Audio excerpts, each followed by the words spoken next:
You're listening to Heroes in the Moment. What's up, heroes? I'm Michael. And I'm Nathan. And today we're breaking down episode 7, Bright Eyes of X-Men 97. Come on, let's get to it now, Let's get Michael. into it. But before we begin, Nathan, you want to let our listeners know about a few things we got going? Yeah, so we have a new segment up at the end of our weekly news, and we're calling that Heroes Q&A. All you guys have to do is just shoot us a DM on Instagram, or you leave an Instagram comment, Or even email us. or We'll read them. shoot, even email us. And if you see us in person, just stop us. Yeah. But the point is, ask you a question. If you have a hypothetical, if you have something you want to say on the pod, let us know. Absolutely. And we'll talk about it. We'll answer those questions.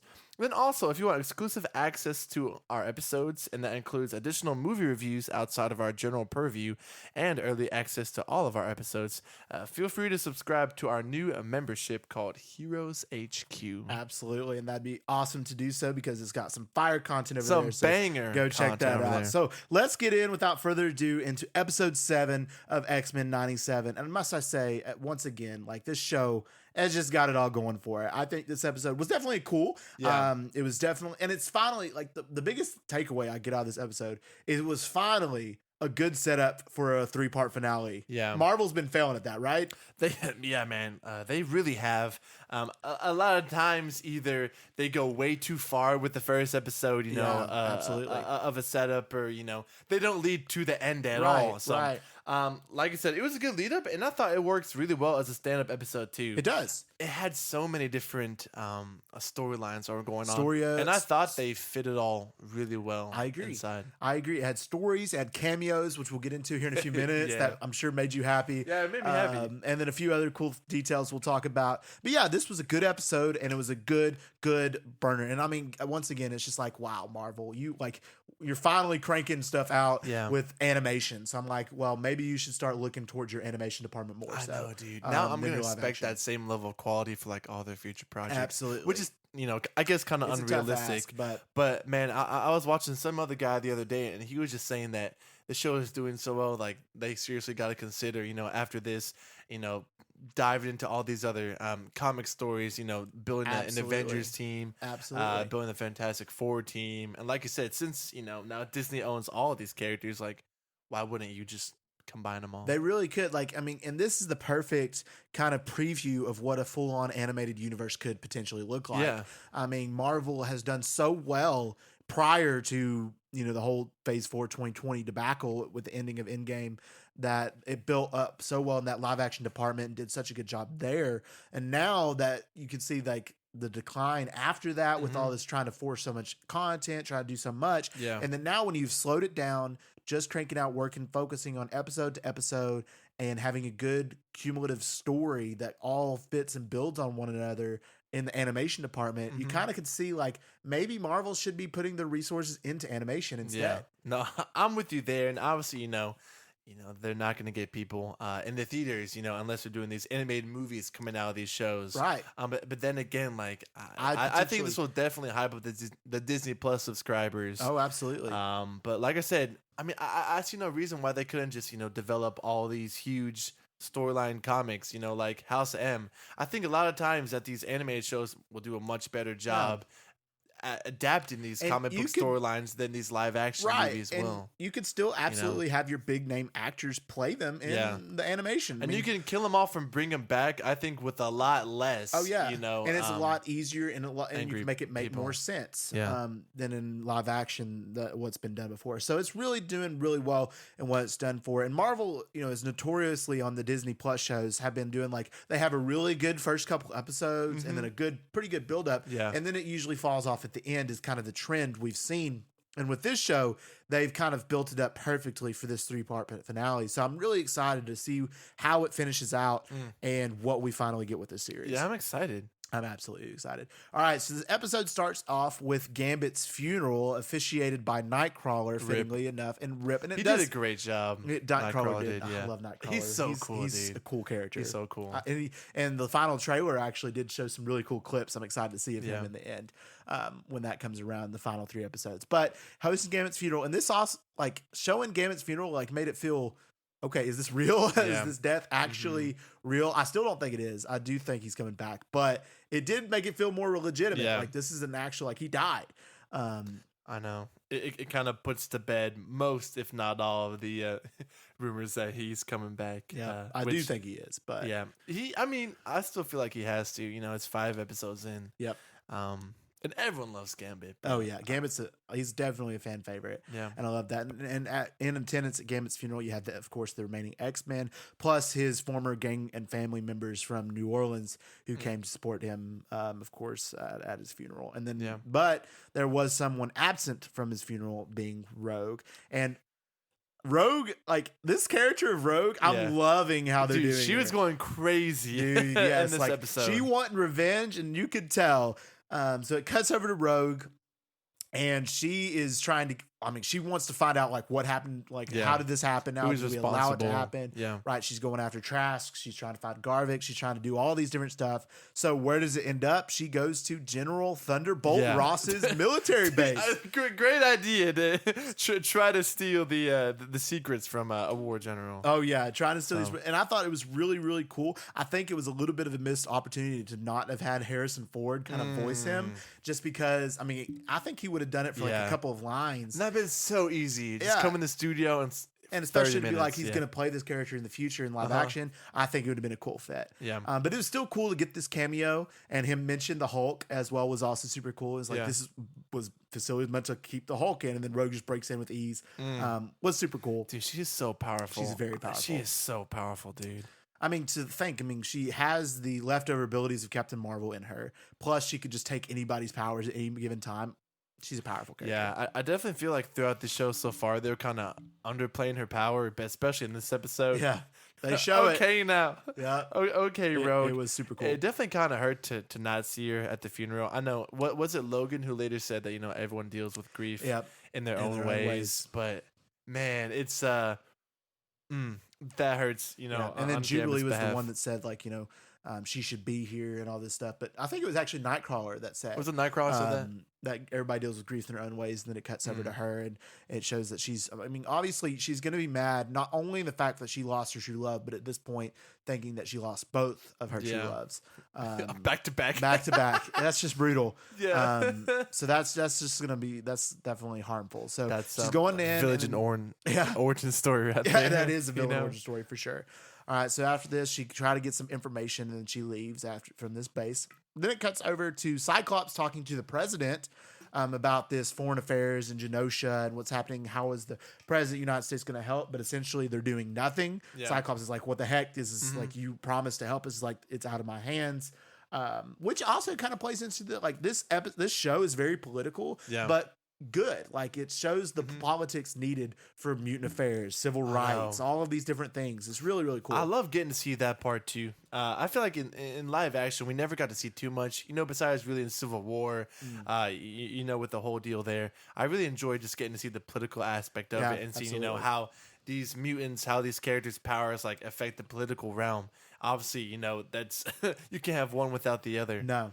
So I thought that they did a really good job expanding on that. I do agree. And plus that's the whole thing with X-Men in the comics is it's very political topics because the whole basis of this, and this is also why I think they had to have this show take place in the 90s because it probably wouldn't make as much sense if it was taking place in present day for it to be such civil rights turmoil. Yeah. But to have it in the 90s to be like, okay, mutants, we don't want mutants around, the mutants wrong, and then the mutants clapping back or whatever, vice versa, and this whole civil rights kind of movement between mutants and humans is a really cool concept I have enjoyed them exploring, and has been a prolific part of X-Men comics since its term, so it's really cool to see. When did those X-Men comics start? 60s. So they were based on the civil rights movement? Yeah. A lot of it was based on the civil rights movement. Yeah, I guess it makes sense, with the divide between mutants and... Right.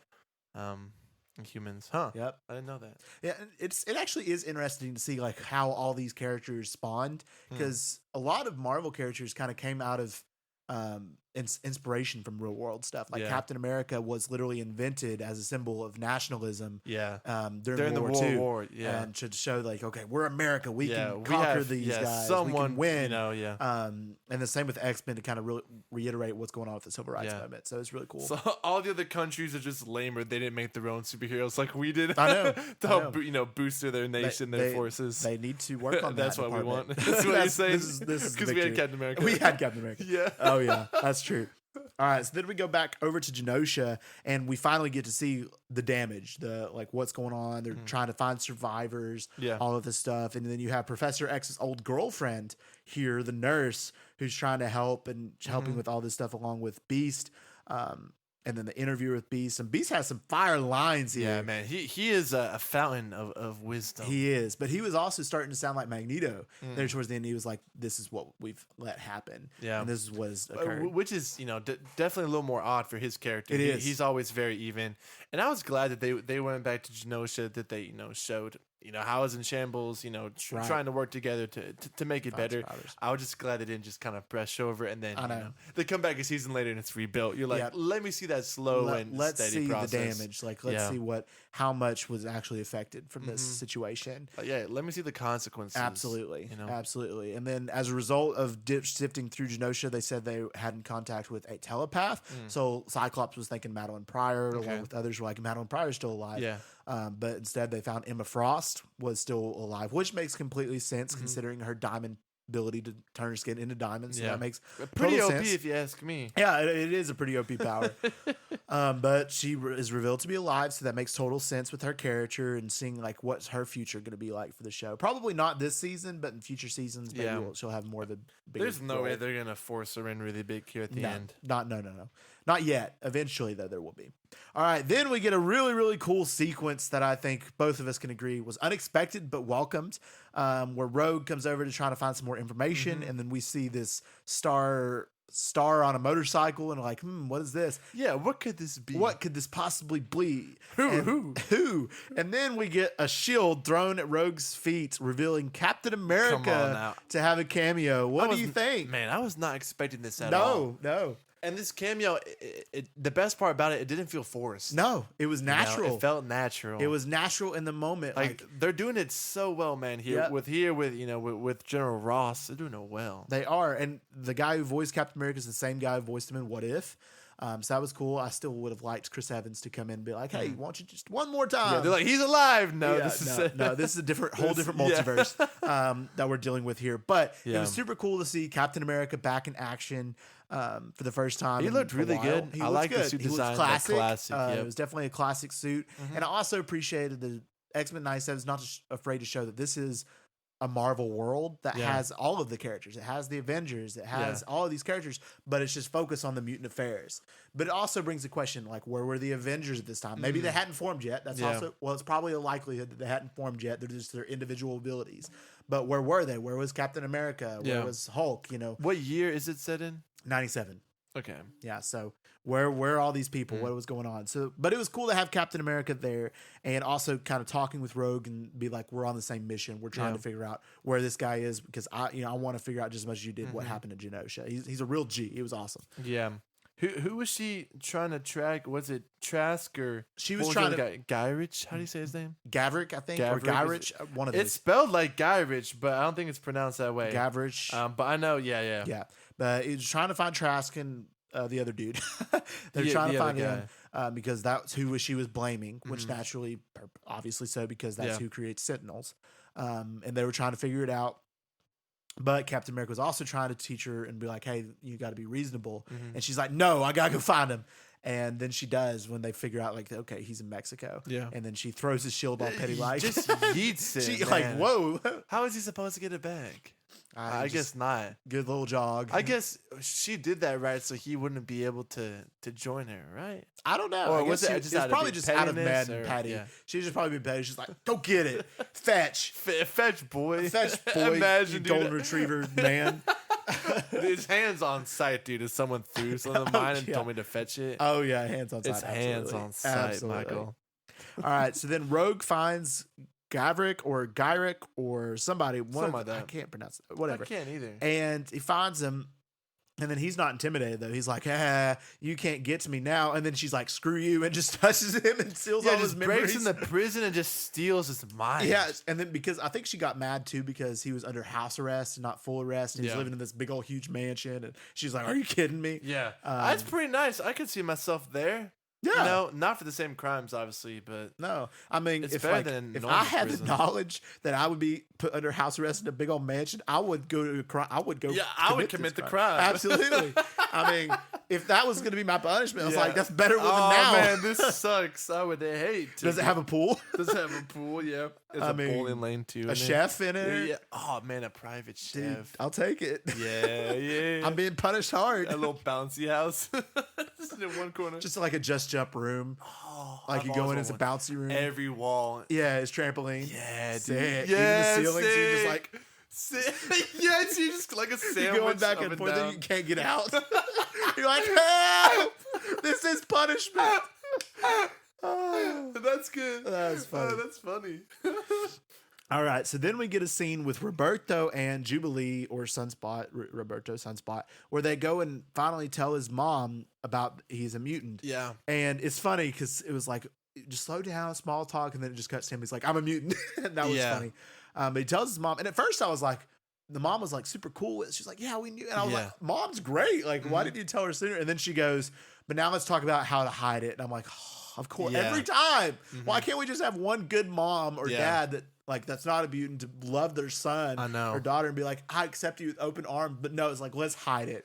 I thought low key they were gonna do a twist and then he was gonna talk about his sexuality. Mm. You know what I'm saying? Which I wouldn't be surprised if they did some with that later. But yeah, man, it's just I don't know, man. I feel like there've been way more like villain mutants just because of like how poorly their parents react or like just cast them out. Yeah, I know. It's After like- hey, I have powers. I would like at least one to be like, hey, yes, of course we Yeah, welcome you. let's You know, help you be work on you, that. but no, it never happens. Yeah, you freak. Get out. Yeah, you. We gotta hide this ability. This is not Yeah. gonna work in our family. Clearly. Oh, clearly. At least she was nicer than If most. that ability was just like conjuring stuff out of like Nothing. thin air, like you could just make meals with your hands. I just want the force is my ability. Mm. That's all I want. Just yeah, you know, what I'm that'd saying? be such a cool ability. It'd be such a cool ability. Like, I'm and just ready. be like, Just be able to move stuff. Yeah. like with your mind. like the remote's way over there. Bring it to me.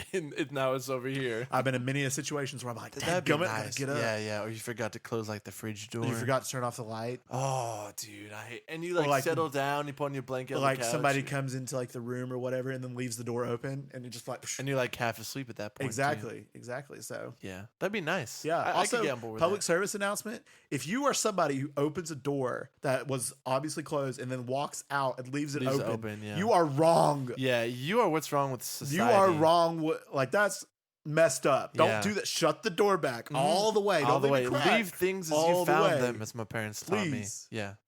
Anyway, Yeah. tangent. No, I like that. I like that PSA. Little tangent. Just public service No, announcement. you're good. All right, so then we go to the Gavrik or Garvik or whatever, Yeah. and he is killed by someone off screen, unknown. We don't know who this person is, but he's killed by them. And I'm like, It again, was Django it's not a Fett. kid show. Django Fett, Yeah, like in the second movie. dude. Remember? Straight up, I was low key thinking that. dude.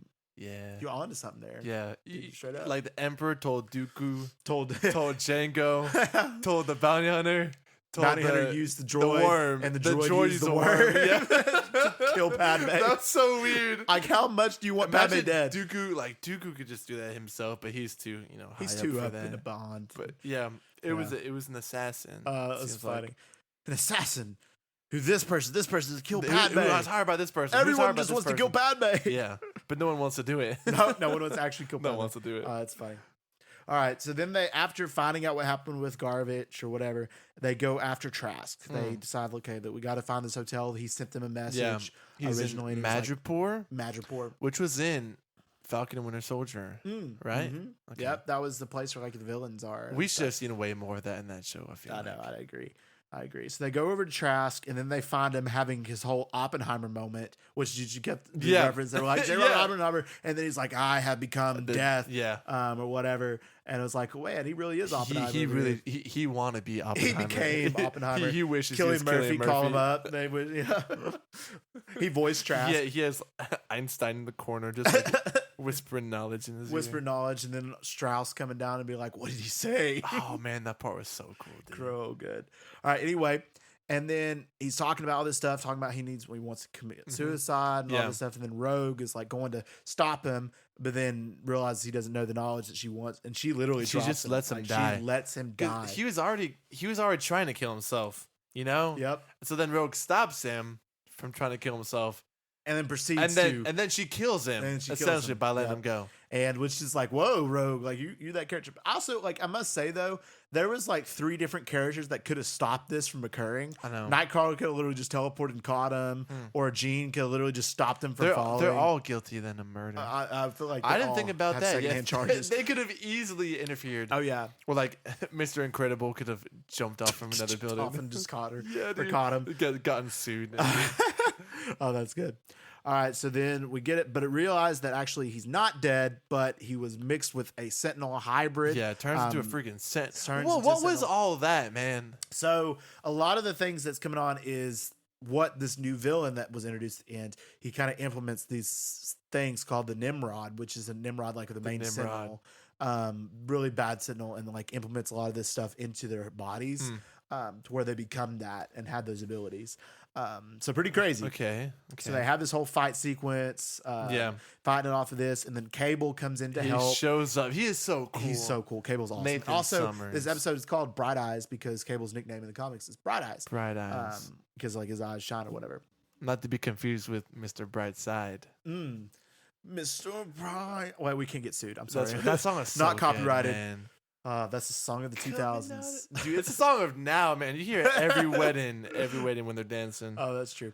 All right, so they come and they have this fight. Cable comes in to help, throws the electromagnetic grenade or whatever to help out. Cyclops realizes that Caleb is his son, and then they get that whole thing. Okay, now something's coming, something big's coming. Yeah.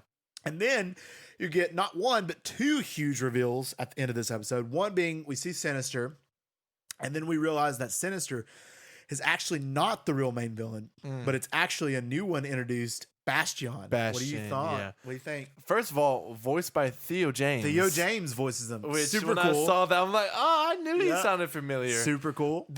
I feel like this was a big twist. I mean, I feel like we were led for the longest time to think that Sinister, Sinister was was the the guy. Didn't the show say he was responsible for the attack on Yeah, Genosha? but Bastion was the one who told him to do this stuff. Yeah. So he was the one running everything behind the which scenes. was crazy. I was looking at a little bit of their backstory and how it connected, but I'm still a little lost on that. Oh, Bastion he's like the mixed of the abilities of Master Mold and Nimrod. So the 2 like big main Sentinels. He has like all the abilities of those and controls all the Sentinels, and he's just the one like running. So he's a very, very powerful dude. Yeah. Very hard to beat for the X-Men. So he's definitely, and he's a big scale villain. So like he could potentially be a live action movie villain if they wanted it to. But that's who kind of Bastion is based off what we've kind of seen. Yeah. So he's the one kind of running everything, using Sinister for his own ploys, and also all these other people, Trask and Garvik, and he's pulling all the strings this whole entire time. Yeah. Which is super cool. And then at the very end, it was then also revealed that Magneto is still alive. Surprise. And Bastion has been captured him and taking care of him for that So reason. how did he survive then? Well, we remember like Bastion's the one who created that big old green sentinel. So he's probably like, okay, that's Magneto. We don't want him to actually die. yeah, keep this boy alive. So we'll keep him alive and then just make them think that he is. And take him. So I was really glad to see him. Yeah. I was like, fine, okay, so we didn't kill off all the characters in that episode. Magneto's still alive, and I was so glad to see because I love Magneto and his character, and I'm sure you were glad to see he was still alive as well. Yeah, he's been my favorite part of the show so far. He's been great. I in the was show. glad to see him back. I I was guess very glad. Rogue will be happy too, probably. Yep. But yeah, after seeing that, you're like, man, maybe Gambit is actually dead. Yeah, I know. That's also made you think, it's like, Gambit, maybe he's done. Yeah, Which because they're is bringing super back sad. Magneto like what 2 episodes later, really? So Yep. Yep. So we'll see. We'll see, I So guess. that was Bright Eyes, and really good episode, really solid, and just really the biggest takeaway I have is just a perfect setup for the finale, which I'm excited for. I'm excited for it too, man. I think it'll be great. All right, guys. Thank y'all so much for listening to this episode. And if you guys liked it, please let us know by giving us a 5-star review and a download. We have a new segment up at the end of our weekly news called Heroes Q&A. Just shoot us a question either in our DMs or our Instagram comments, and we'll answer them at the end of our weekly episodes. And then if you want exclusive access to episodes And that includes additional movie reviews outside of our general purview and early access to all of our episodes. Feel free to subscribe to our new membership, Heroes HQ. Yeah. And if you want to stay up to date with our new episodes and announcements, check out our Instagram, Heroes in the Moment. And we just want to thank you for listening. And as always, we love you 3000.